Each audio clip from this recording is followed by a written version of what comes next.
Irrigation union استا محمد کے senior رہنا محمد پناہ چانڈے، ممتاز علی کلاج اور دیگر نے استا محمد پریس کلب میں پریس کانفرنس سے خطاب کرتے ہوئے کہا کہ کچھ عرصہ قبل متحدہ لیبر یونین کی جانب سے سرکاری ملازمین کے حوالے سے سیاسی بیان دیا گیا تھا جس سے ہمارا کوئی بھی تعلق نہیں ہے۔ مزید انہوں نے اس حوالے سے وش نیوز سے بات چیت کرتے ہوئے کہا جو ہمارا ریسٹ ہاؤس ادھر کوئٹہ میں بنایا گیا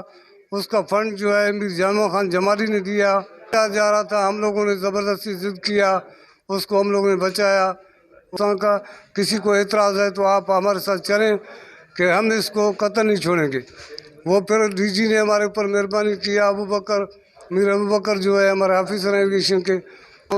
میر جامع خان جمالی جو ہے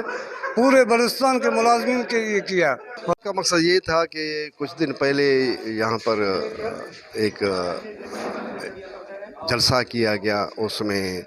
سرکاری ملازمین شامل تھے، تو ہم سرکاری ملازم ہیں، ووٹ اپنی مرضی سے دیں، کسی کے کہنے پر نہیں دیں گے۔ ووٹ ہر پاکستان کا حق ہے، اور اس میں سارا میں نے بتا دیا ہے، کیونکہ ویسے بھی میں واضح بتا دینا چاہوں کہ ہم لوکل گورنمنٹ صرف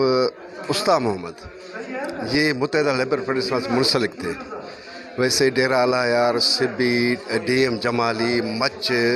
کوئی بھی ان کے ساتھ متحدہ کے ساتھ نہیں ہے، وہ بلوچستان لیبر فیڈریشن کے ساتھ ہیں۔ ان کا کہنا تھا کہ متحدہ لیبر فیڈریشن سے ہمارا کوئی بھی تعلق نہیں، تاہم سرکاری ملازمین اپنے ووٹ کا خود مختار ہیں، وہ کس کو چاہیں اپنا ووٹ دے سکتے ہیں۔ کیمرہ مین ظفر علی کے ساتھ ذاکر حسین، وش نیوز، اوستا محمد۔